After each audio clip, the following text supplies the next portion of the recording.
Inside Black is a project that is mainly a book, but also at the moment we still have about 1 week left to the exhibition Inside Black, which is in Artie in Amsterdam. This is the book. You can see something inside. Each letter has references to different chapters and people who are in the book. Look, it's heavy, it's intense, but what is it? Inside Black covers many subjects. Yes, of course, it has to do with race. And it also has to do with mixed heritage, or what some people refer to as mixed race. It has to do with black holes. It has to do with the color black and our perception. And the psyche side of the human being, what they refer to as the shadow, or your inner stranger, because usually we don't know that side of ourselves. That's also Inside Black. Inside Black is also the unknown. Inside Black is the dark, and often our fear of the dark. The night sky, and that's why we definitely include black holes, but that's a new mystery we're dealing with since rather recently in our history. And what it is it's bothered me most of my life that we in the West, Western civilization, or society, I don't know if we should call it civilization, the Western society, we've been conditioned to believe that everything connected to Black is negative. And you recognize that how we use the language and what we call Black. The only time that we refer to Black in a way as positive is when in your bank. If you're in the black, you've got money. If you're in the red, well, you got a problem. But for the rest, Black tends to be connected to our fear and our inability to perceive. So things like fear of the dark, what are we afraid of? That shouldn't define how we see things. Without the dark and the light, we couldn't heal. People always say, yeah, we need the sunlight to grow. It makes the plants grow. The light gives us the energy. Yes, but without the darkest dark of night, we're not able to heal our physical self, to have the deepest sleep, and that's in darkness. And it's actually the most safe place to go. But we are afraid when we can't see clearly. Unfortunately, we're not all cats. We can't just dilate our pupils. So Inside Black has been an investigation to look at all these sides of Black and get to know ourselves better. And I really feel that because the fear of Black has also been how we've been, unfortunately, projecting what we don't understand about ourselves onto anything else that we name the other, or someone who's different, or something that's different. And we project outward. And that's how we've invented, through history, racism. And this is a chance, what we're trying to do with all the chapters in the book, looking at all sides of Black and openly talking about it and understanding it from all the different points of view. There's 29 writers in Inside Black. And yes, I wrote a chapter. My chapter is about the color Black, which is also very interesting, because how often do we see with our eyes? A lot of how we see is from memory or experience and not in the moment. All right, we have 4 speakers tonight who all have participated, have chapters in Inside Black. And the first speaker I'd like to introduce is Anthony Murrell. He's African-American, but now we've changed that expression from African-American to American-African, because for African-Americans, their first experience is they're born in America and it's African background. So that's why we turned that expression around. And Anthony does live in Amsterdam. He's a visual artist. And I'm just going to hand it over to Anthony to share a little bit of his chapter Inside Black. Okay, my name is Anthony Murrell, and I'll start my part off by stating what my work is about. I use materials that exclusively reflect the Black experience and that document my personal evolution as an American African artist. I've worked with cotton trees, discarded fabric, sugar, tobacco, coffee, hair, wood, dryer dust, chocolate, musical instruments, and industrial materials. I investigate subjects like Black inventors as artists, societal isolation, reversing historical form, reconstituting information in mainstream news, Wall Street jargon, and et cetera, et cetera. I also conceive of projects that consider the challenges confronting humankind, as in climate change, racism, judicial inequalities, and mainstream misinformation, to name a few. At this point, I'll proceed with excerpts from my chapter, which is entitled Growing Up Black. When I was asked to define, describe, or convey what inside Black meant to me, I thought to myself, what a ridiculously difficult thing to express. The term inside Black meant very little to me as a Black man. At one time, I thought I would approach the subject by discussing what Black as a color does, how it reacts, characterizes, or as a metaphorical term. It's used to represent a person, place, or thing. But what ended up being most compelling was how to analyze inside Black as a social construct. Consider this. Black as a way of life was created by the policies of fear, mistrust, and Eurocentric myths, by those who like to associate whiteness as power and privilege. In Western life, negative associations, representations, and references have primarily shaped the understanding and use of the term Black.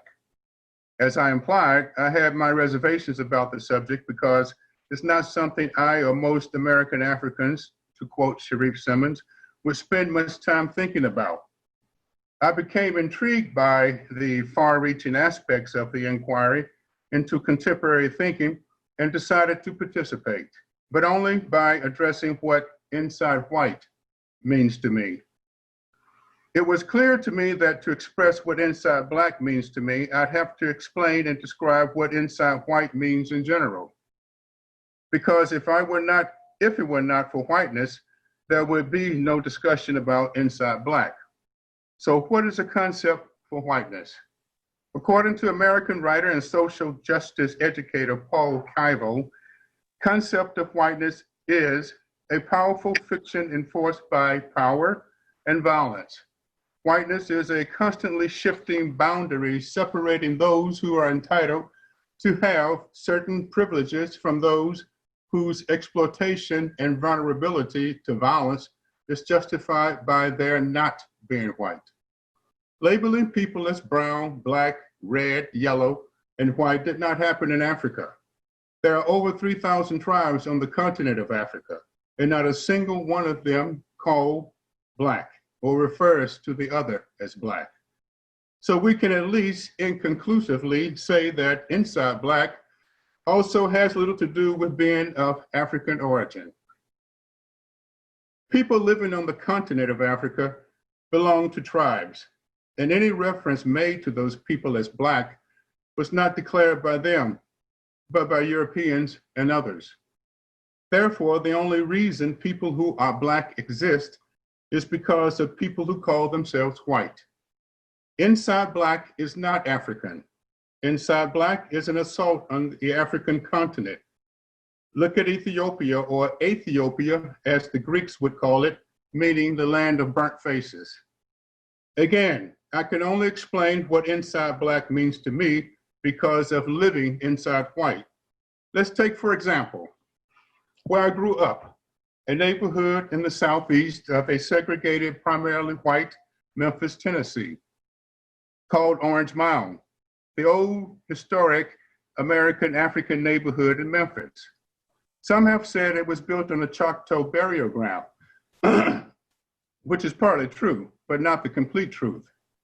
The real story tells you it was a former plantation owned by former slave owners called the Dedricks. The story goes on to say that when old man Dedrick died, his last request was that none of his land ever be sold to a Black person. Later on, old man Dedrick's wife was approached by a white man who wanted to buy the land. Of course, she made it clear about her late husband's dearest wish not to ever sell his land to Negroes who were steadily migrating to Memphis from rural homelands and plantations of surrounding states.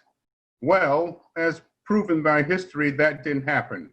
E. Mitchum not only sold the land to one Black person, he couldn't stop selling to Black folk. And by the time he died in 1890, he had completed the first segregated Black homeowners suburb in America. In 1947, 57 years later, Abraham Levitt built Levittown in Nassau County, New York, an all-white suburb. The central policy was that no person of non-Caucasian race was to ever occupy Levittown. This would become the homeowners policy for American suburbs. I grew up in a predominantly white Memphis, inside the first Black neighborhood in America where Black people owned their homes and land that was formerly the site of a slave plantation. There were only 3 American African schools in Orange Mound.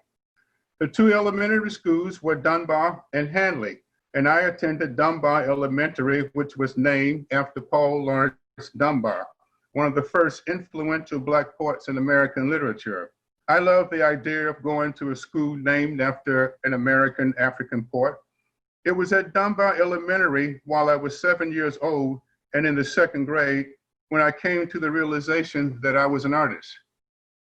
I had won first place in a blue ribbon in the fix-up, paint-up, and clean-up poster competition.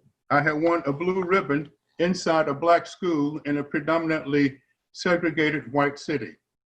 After I left primary school, I enrolled in Melrose High School, about 400 meters from where I had gone to primary school. So I was still quite deep inside my Black neighborhood. Melrose was the only junior and senior high school inside Orange Mound. Since I was a small child, I had wanted to go to Melrose and play football. Playing football got me inside the other Black neighborhoods in Memphis. There were 9 Black high schools in Memphis when I was growing up. We all played each other and were forbidden to play white schools. We would travel as a football team by bus inside Black neighborhoods to play other Black football teams from other Black schools. I'm going to have to cut it, Anthony. Yes. That's about 8 minutes, and I think it's getting really interesting. And this is good because if you want to hear the rest of his chapter, you get to get the book and read it. Thank you so much for this piece. I also want to hear you reading it on, but I think we got a real good taste of where it's going. Okay, I hope you did. And if anybody has questions, remember, just go ahead and put it in the chat, and at the end of our talk, then we'll address the questions. Thank you, Anthony. Sure, no problem. All right, we're going to move on. Sorry? Oh, thank you. Thank you. There's a joke going with that, but I'll save that for later. Okay, thank you. It's Marx Brothers. It is Shabbat.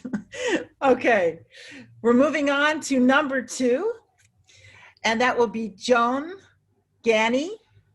And just in introducing Joan, I want to say this. She wrote 2 chapters in the book. The thing is, Joan is also the editor for Inside Black. And as I said before, instigator. She helped me so much with this past year working together. Of course, we also worked with Leonie, who is our graphic designer, Leonie Closter. So the 3 of us were a team. And Joan and I just can't stop, I guess. We keep going with what's the next stop with, now I'm speaking Dutch, with Inside Black. And what was really amazing working together, there's so many things that have to do with putting a book together, like the order of chapters, the photos, the images that you use, where to put it.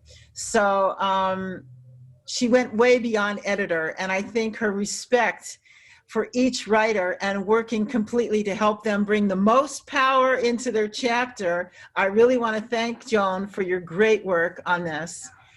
And I mean, Joan has been a photojournalist, still is. She's a writer and a poet. Many things. As she would say, she wears many hats, not only in Inside Black. And there are two, she wrote more in the book because we had more things to write about than the chapters, but I have to say the two chapters are very original, surprising. And one of the things, she was going to write something about fashion originally, the little black dress.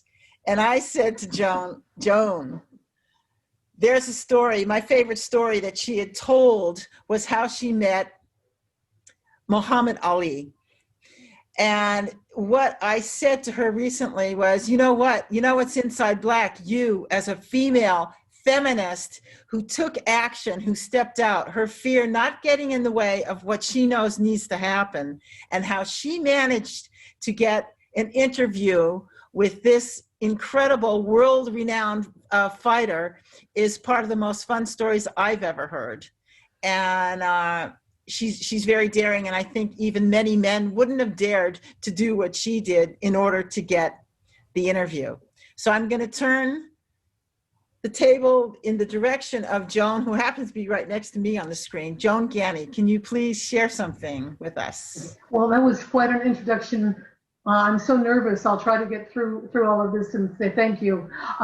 It's good to be here. And indeed, as a young photojournalist, I was always trying to be on, top of things. And I had a radio show at the time of interviewing interesting people. And the Muhammad Ali adventure began with him coming to San Diego, California to have a boxing match with Ken Norton. So I arranged with the LA Free Press and underground paper in Los Angeles and my radio station, where I was a disc jockey and a talk show host, that I would do an interview with Muhammad Ali. Well, that sounded great, and everybody was extremely enthusiastic. And when I went to the powers that be, that were, the press people around the Muhammad Ali camp, they said, no, he's not doing any interviews.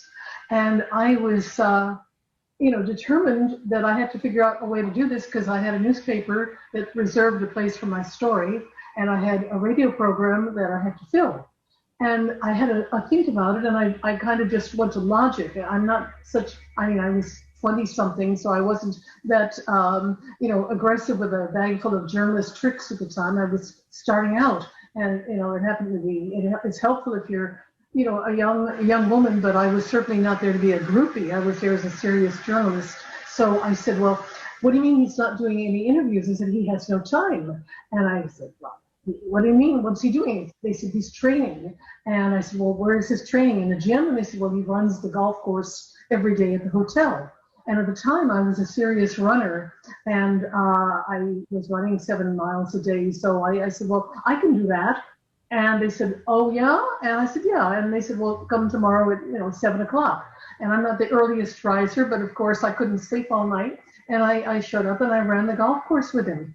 And he was about 20 kilos overweight at the time, so he was really not in great condition. And I kind of left him in my steam a few times. And anyway, that's when you're up close and personal on a golf course running next to somebody of that power. And, he was, at the peak of his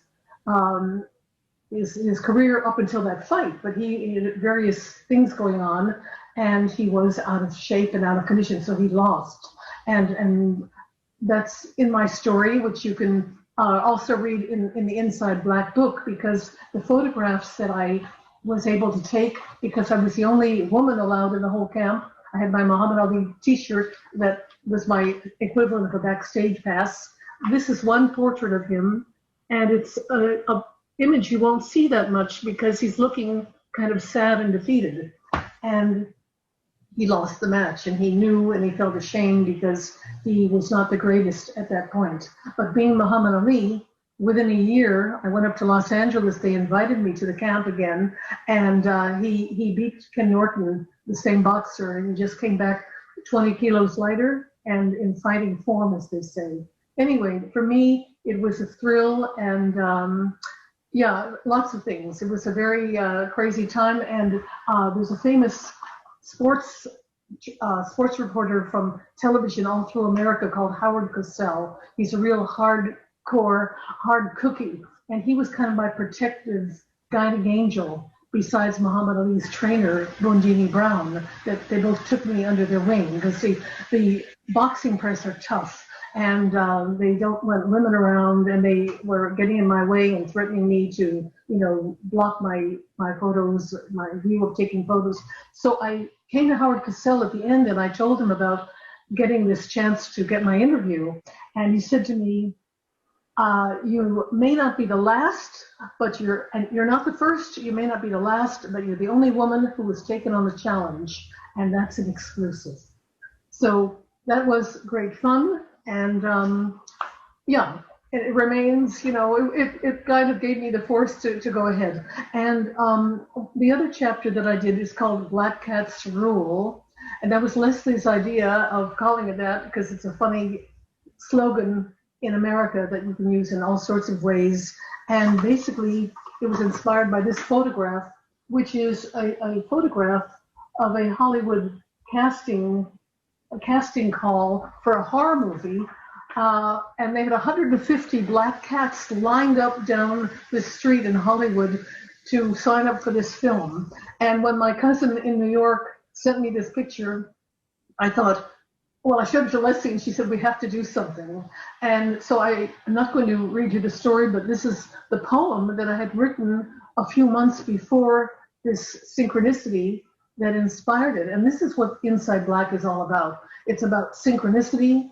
It's about Leslie being the hell of a curator she is for the book and the exhibition, a dream she had for 6 years. This didn't come out as a little fad in March, like, oh, Black Lives Matter, I think I'll jump on the bandwagon. This came out as a dream of hers, and thank goodness the way society is moving now, they're made a place for this project that we feel so proud of. But everybody in the book and in the exhibition is linked through this, as you say in Dutch, or rode draad, that just is really thrilling. So I'll close with this. And it's just to show you that inspiration comes in the strangest places, on a golf course or on a Hollywood sidewalk, or, at the animal shelter where black cats remain the least adopted animals and have to be put away because people still have these stupid superstitions about the other. Okay, when a black cat crosses your path, pay attention. They slink up stealthy on velvet paws with secrets to share, one purr at a time. Beware of black cats, say scornful superstitions. In fact, it's be aware. When a black cat crosses your path, don't be scared. Don't be scared of this sacred moment, this elusive encounter with truth, confrontation with fear, ignorance, prejudice. These tales from old wives have been passed on like a bonfire that needs to be quickly put out. Thank you.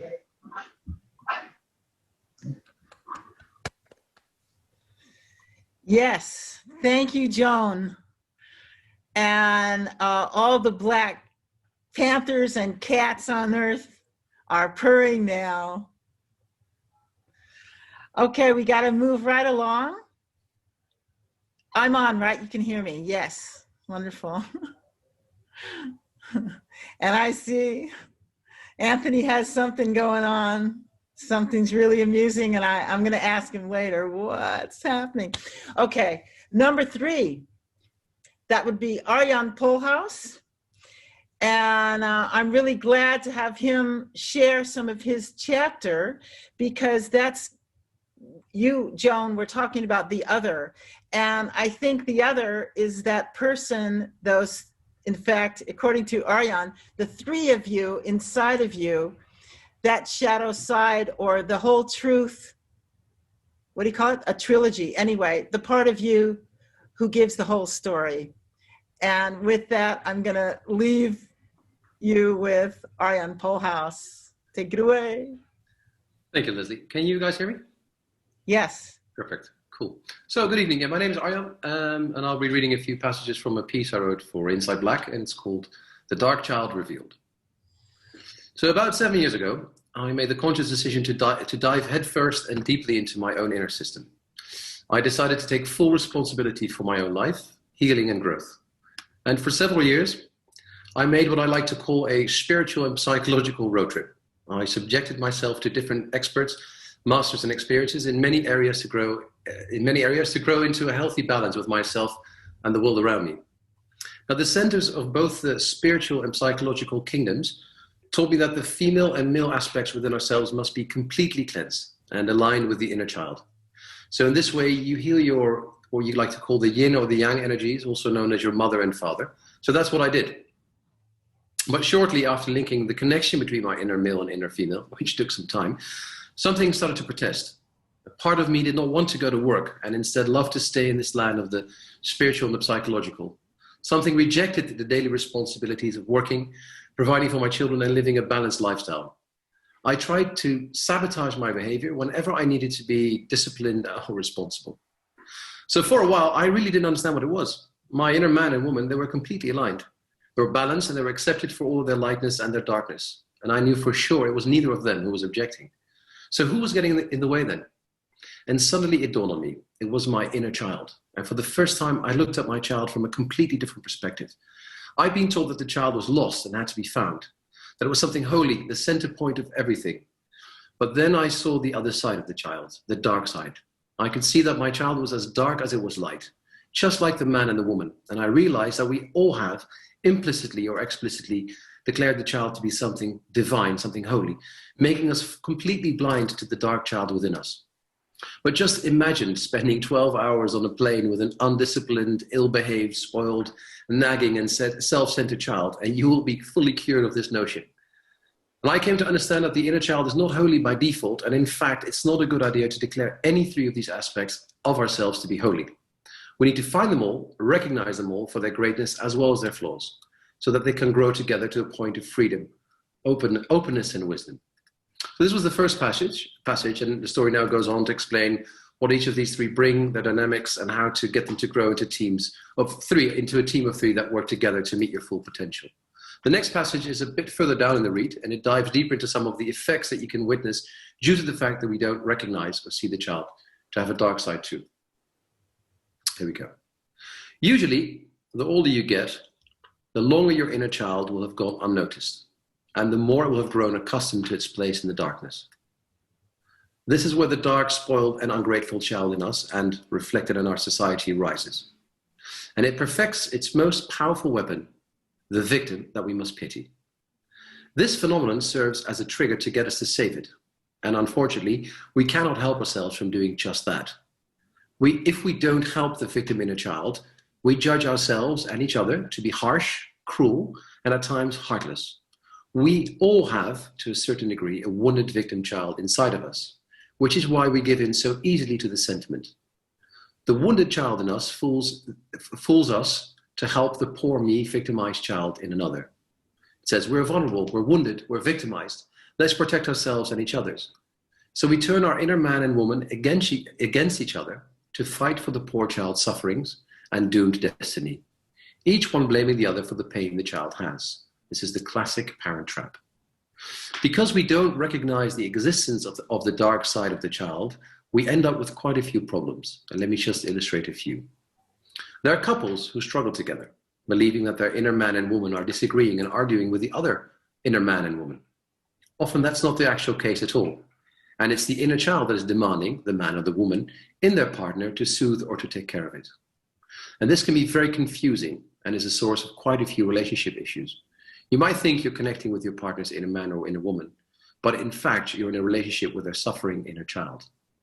I see parents struggling with parenthood because of the fact that so many parenting systems are driven by the guilt that they're not doing enough to make their children happy. But it's not the man and the woman within them that's triggering this. It's the inner child that is making them feel sorry for the potentially poor inner child that they see or connect with in their own children. And the cycle of forever feeling guilty and everlasting parenthood remains. It also makes for an interesting political arena. Can you think of any politicians who like to rile up crowds to become angry because no one's taking care of them? And when you choose to vote for a politician, who's doing the voting? Your inner man, woman, or suffering child? We can only vote after the age of 18, but is it the mature, integrated grown-up who's voting? Because I see rallies where crowds turn into angry, independent children who want the system to take care of them and demand support. And these are the celebrations of the poor me child.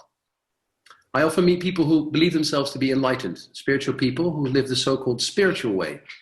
And they think they're liberated due to the incredible amount of time that they've spent freeing and celebrating their inner child. But if this child is liberated without discipline, its ambition leads nowhere, and it receives a godlike status. A free child is not a free spirit yet. For that, it needs to be wise as well as self-reliant. And for these so-called liberated children, all that awaits are spiritual gatherings and festivals to celebrate the liberated child, often involving a lot of alcohol and drug consumption. Great parties for sure, but without spiritual enlightenment, that's called hedonism. And finally, I would like to end this reading with the final paragraph of the piece, which goes like this. Let's lift our inner children out of the shadows, guide them, heal them, and support them in not only ourselves, but for others too. To be aware of sentimental pitying behavior that does not guide others, but only reconfirms that the child indeed is worth pitying. Again, this does not mean the end of compassion or empathy. It is finding a warm and mature voice that sets a healthy direction of self-reliance and continuous learning. Let's do this gently, lovingly, and gradually, so that they can blossom. We don't heal overnight, and we don't have to. It all begins by recognizing our three aspects within, the man, the woman, and the child, recognizing them for their beauty and their flaws. And they will slowly but surely guide themselves and each other to become free, wise, and self-reliant spirits. And I believe that in our deepest, wisest selves, we know this to be true. We just need a reminder for the path of collective healing to begin. Thank you. Nice. Nice. Now, thank you, Arjan. That was really beautiful. And I think it's a good introduction to starting to know that path that we all are on a path to, reunite ourselves with ourselves, to have, confidence and belief and move forward in our strength. And when that little voice is saying, I don't want to, that might be your inner child. Have a listen. Yeah. I'm just going to break in there a little bit, Leslie, just to remind people to be able to open the chat box if they want to type in. Some people are typing, but maybe some of the people who joined in later don't realize that if you open your chat box, which is if you're on a computer, I don't know, maybe on your telephone you have to swipe, but you can open the chat box and leave messages and say thanks, great, fantastic. You'll see what's there, and also for in a moment. To ask questions if you've got questions. So just for that. Leslie, back to you. Okay, great. I don't know how to scroll my chat box, but I'm going to leave that up to you, Luke, for looking for the questions for the end. So please don't be shy to ask questions. We'll have time to talk about the questions at the end. I on purpose didn't say answer the questions. We'll see what happens. Okay, we are now on to, God, that went fast. Number 4, Ocean. Am I right? Yeah. Hello. Hello. My name is Ocean. I wrote some poetry for the book, or there's some of my poetry in the book. But my poetry often gets off the page and turns into songs and spoken word. So that's how I would like to share this with you all. So.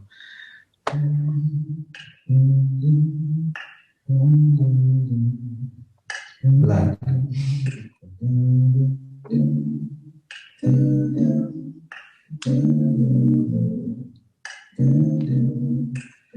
Black man look purple in the moonlight.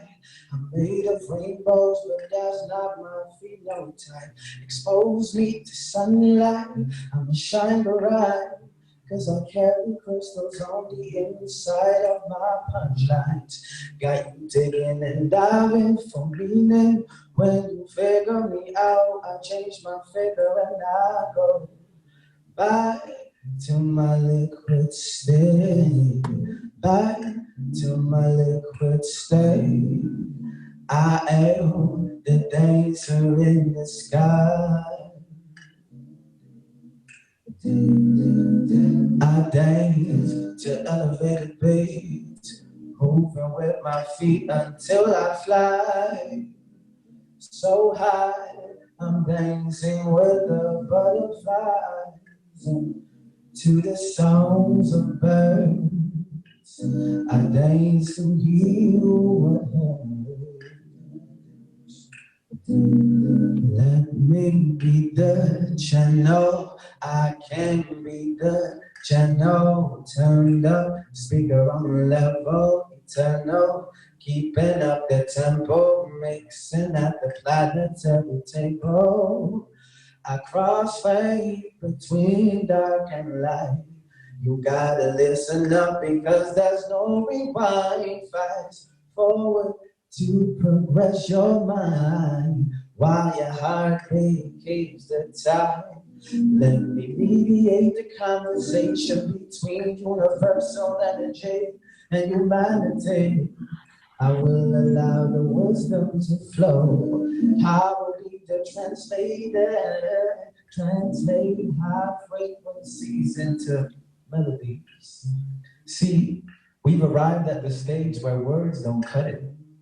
Like a knife that was once so sharp but lost its edge through the overuse. The words we use and reproduce now just lose their ability to bring neatly defined slices of life to the table. So let's all sit at that table and play with the words. Rearrange them, make them rhyme so they fly like birds. Let's sit at that table and make our own menu, starting with the word black. So the core of the piece that I wrote is called I'm Not Black, I'm Deep. And I wrote that because I was getting more and more uncomfortable with referring to myself as black, since black was such a negative term.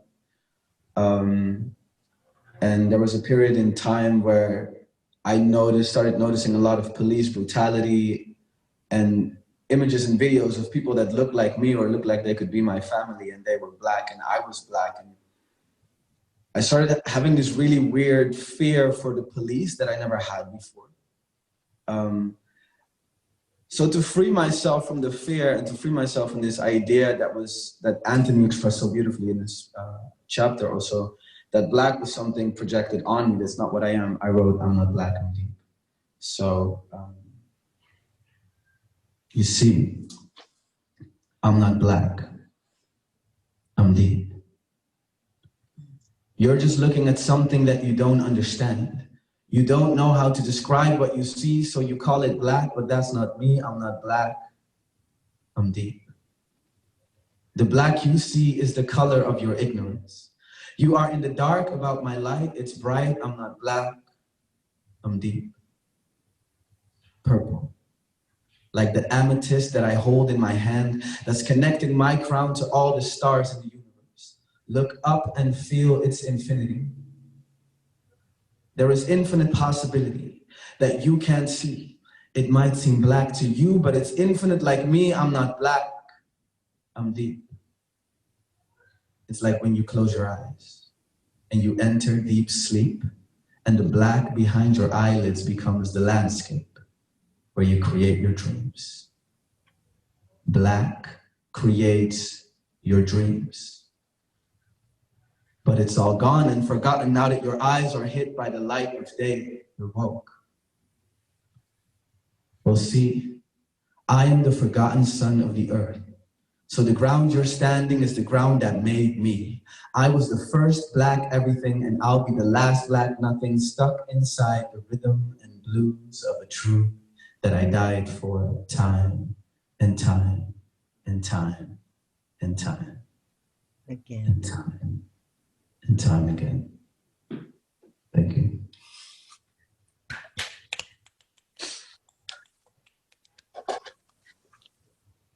That was it. Thank you so much. Thank you. I'm so honored with all the writers in Inside Black. And in the beginning, when I was proposing the book, I was very excited because I knew your poem, Ocean, about I'm not black, I'm deep. And you saw me trying to ask you, will you be in the book? Yes. And I said, you know what, will you share? And you said, I'm not black, I'm deep. And I was like, yes. I was so glad because it's so clear. It's really clear. Thank you. Thank you for sharing it. And for those of you who have the opportunity to get your hands on the Inside Black book, you know, they're open tomorrow. Go to American Book Center on the Spui and have a look and buy the book. And it is the first chapter. You can read that poem again for yourself. It's wonderful. And I think people of all colors should read that poem. And actually, I think that most poetry, I would say all poetry is meant to be, to resonate, and it means saying it out loud. When you read poetry, you're alone in your room. It's not a performance. You need to hear it and literally read it out loud. You'll get in it much faster. Okay, so there we are. We got to the end of the presentations this evening, and we have time for some questions. So, are there... Yep, I see a couple, or at least one there from Leonie Closter. Maybe Leonie, you want to unmute yourself and you can ask the question directly. Yeah, if you go to the bottom of the bar and press the wherever it is, the microphone, and you can unmute yourself. If you don't want to, then don't have to. But hi. Yeah, go ahead, Leonie. Yeah, my question is to the contributors that did a reading tonight. I only tuned in halfway, but I believe it was Joan, Arjan, Ocean, and Anthony. I was wondering if, and if so, in what way the chapters of the other chapters changed or inspired your perspective on the subject. Guys, do you want to open up your microphones? Arjan, Anthony, Ocean has already opened. Joan, do you open up your mic? Yeah. Yeah. You hear me? Yeah, we do. Yeah. One of you want to give an answer, maybe? Actually, I don't know how to answer it because I didn't see any other contributions to the book before I wrote my chapter. And after I wrote my chapter, then I read some other contributions. But I think my focus was similar to the way I work, sort of in isolation. I don't refer to others unless it's something having to do directly with what I'm preparing. So to answer your questions, no, I didn't see any other contributions before I did mine. Well, for me, question? Oh, sorry. No, go ahead, Ocean. Yeah. No, I think the book really reflects actually what I wanted to see about the conversation about Black and the sort of the variety of things. So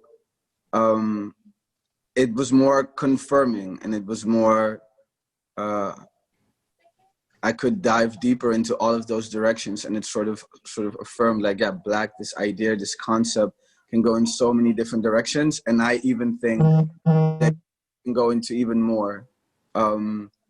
What I think the ones that stuck me the most were the ones that went into the psychological and sort of shadow side and sort of the societal aspects were the ones that triggered me the most, also in what I want to write and talk about.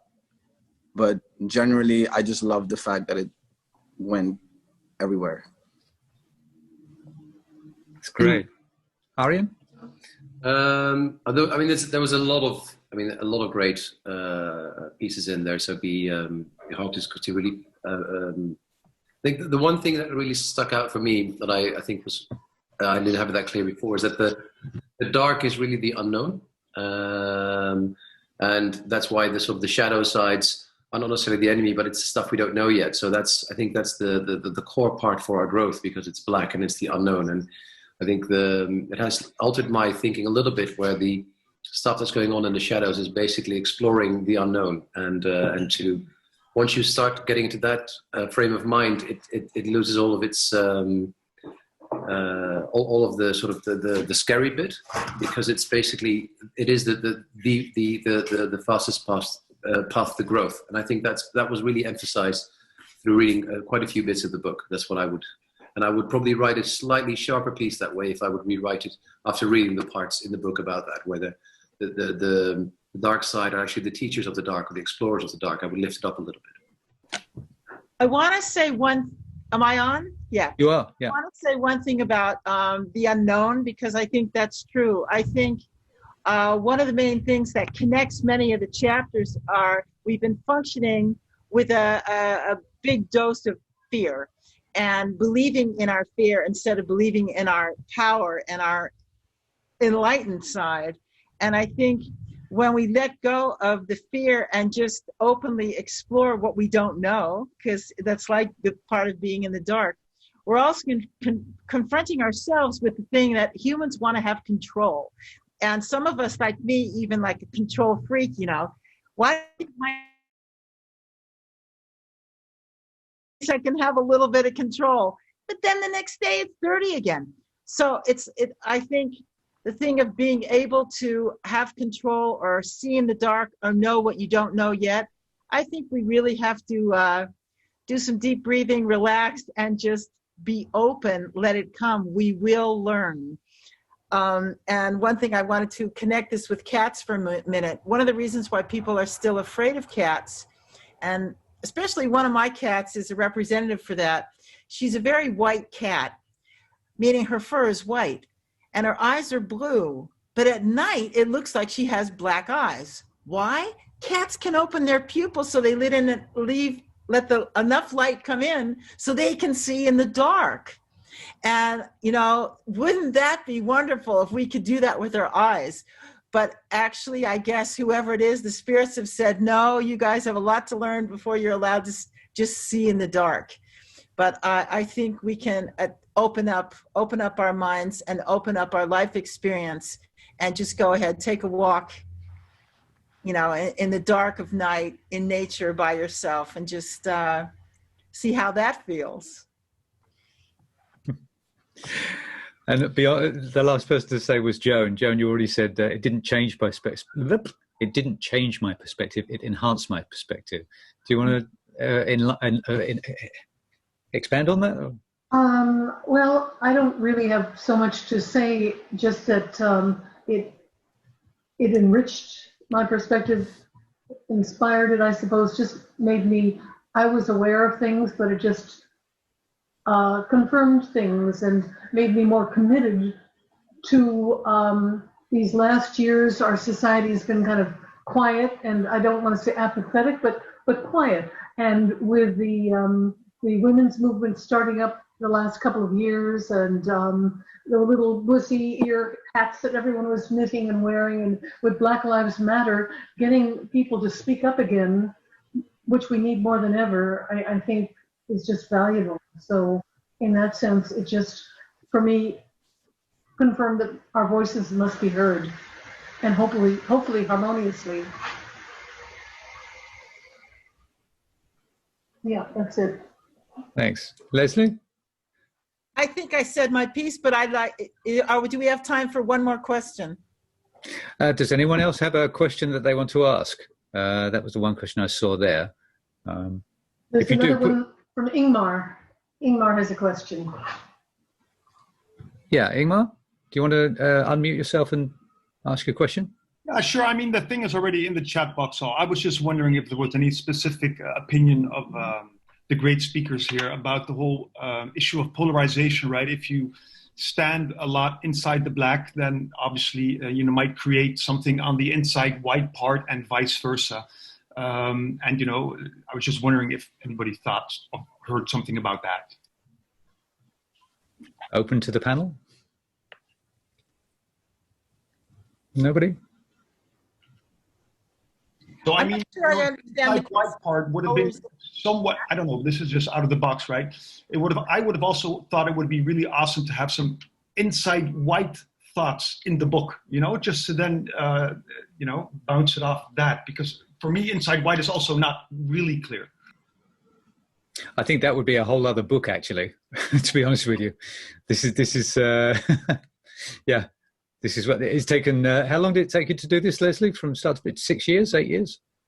Well, 6 years. 6 years, yeah. This is a project in itself, and it's still only the version 1, it seems, because Arjan would rewrite it, and if you had version 2 of it, it would be it would take a different form as well. So Inside White, I think, is a whole other discussion, to be honest with you. Well, because I don't know that it's necessary to write the Inside White book, because I think that's what we're living in the West anyway on a daily level, how the imbalance of power is, and the dominance and definitions which have become so inherent in our conversation, our language, that hi Claire, I think let's actually realize that we know a lot more, and we accept it a lot more without question what white culture expects life to be.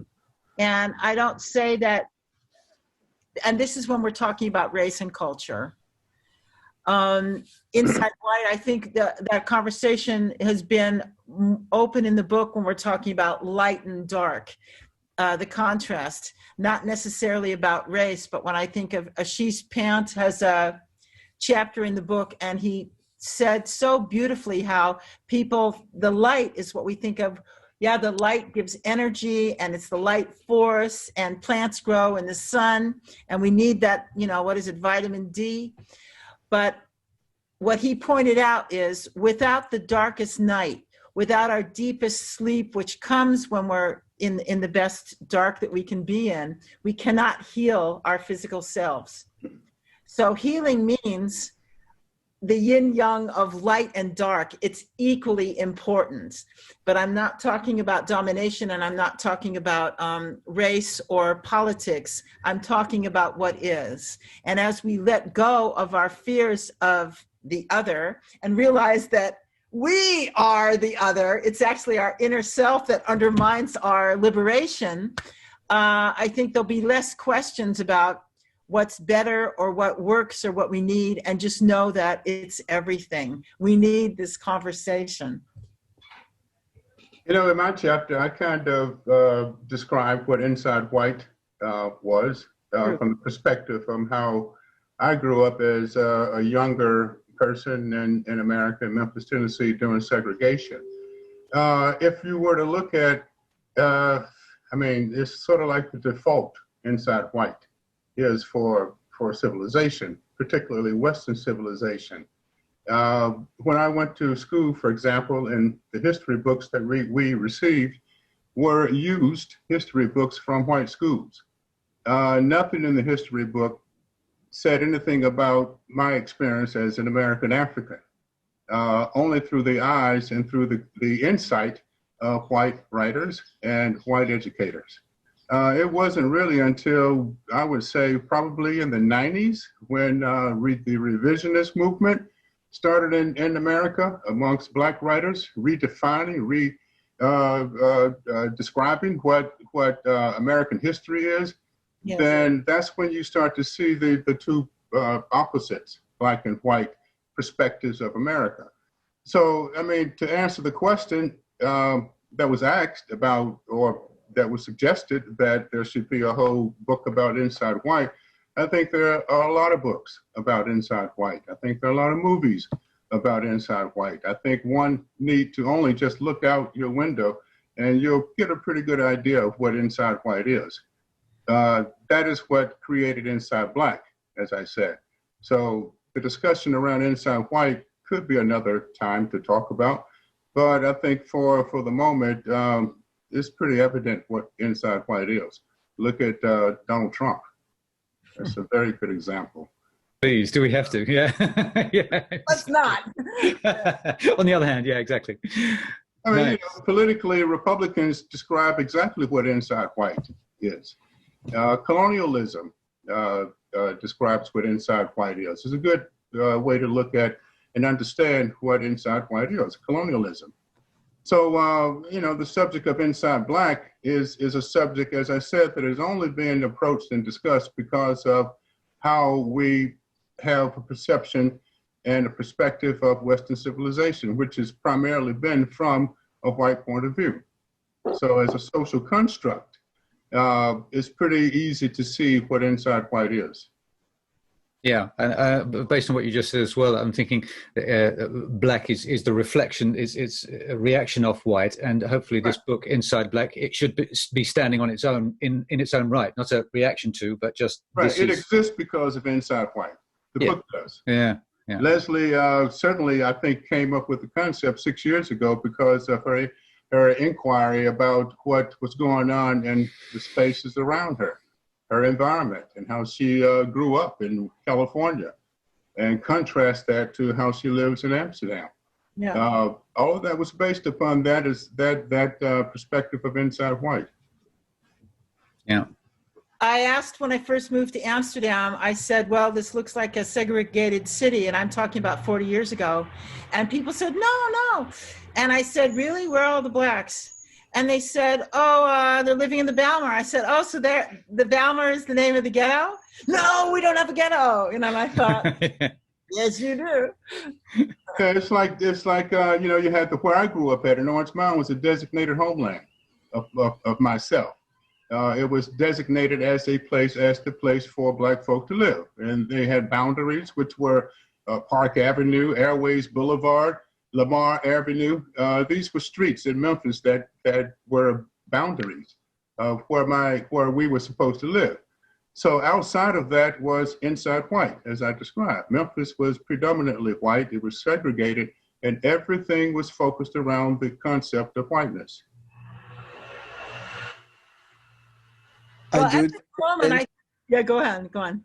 I do think it's interesting that now that we're talking about whiteness, we stay stuck in the racial, social, political space. Yeah. And what I think what Inside Black was doing was taking that, but then expanding it outward. And I feel like we go into whiteness, I feel the tension stays in the political space, so it loses sort of the philosophical and maybe also esoteric thing. And I like what Leonie said about maybe it's like outside white, if you want to make a completely opposite, Inside Black, outside white.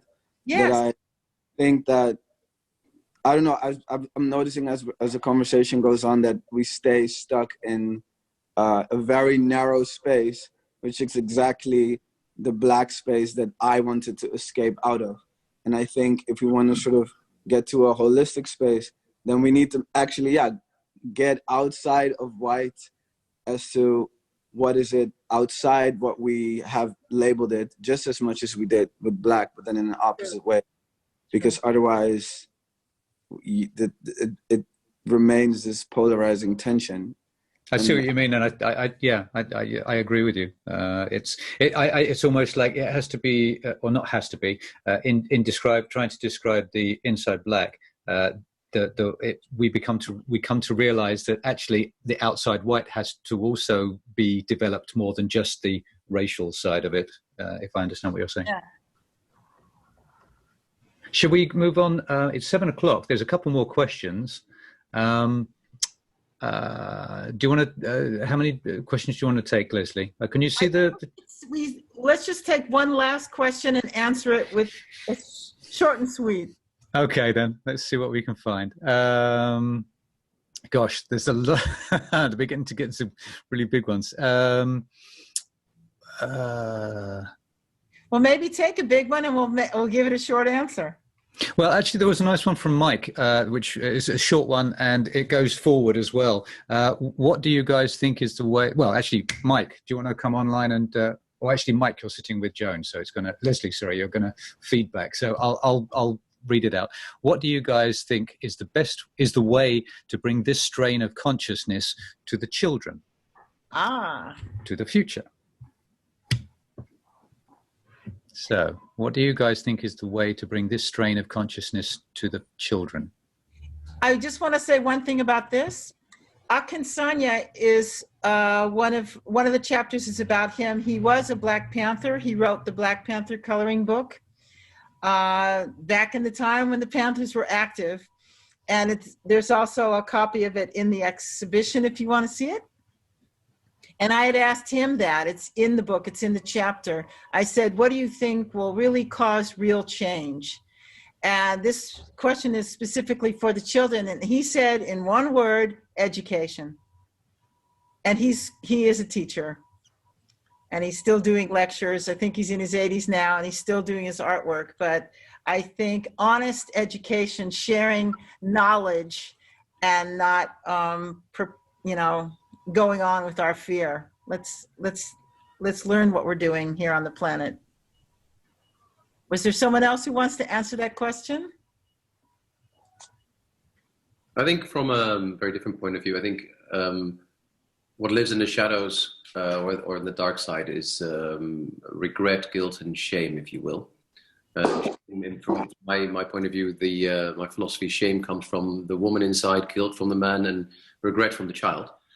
And these are things we fear.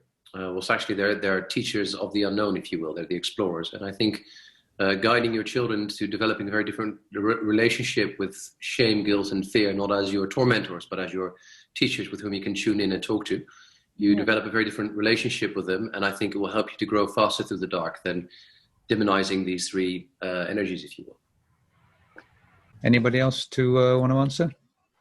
Otherwise, I'll give it to Leslie to close up if you want. There are more questions. It's becoming really interesting here, but I'll give the text to Leslie afterwards, and you can answer the questions if you want, or spread them around. Do what you need to do with them. Write another book.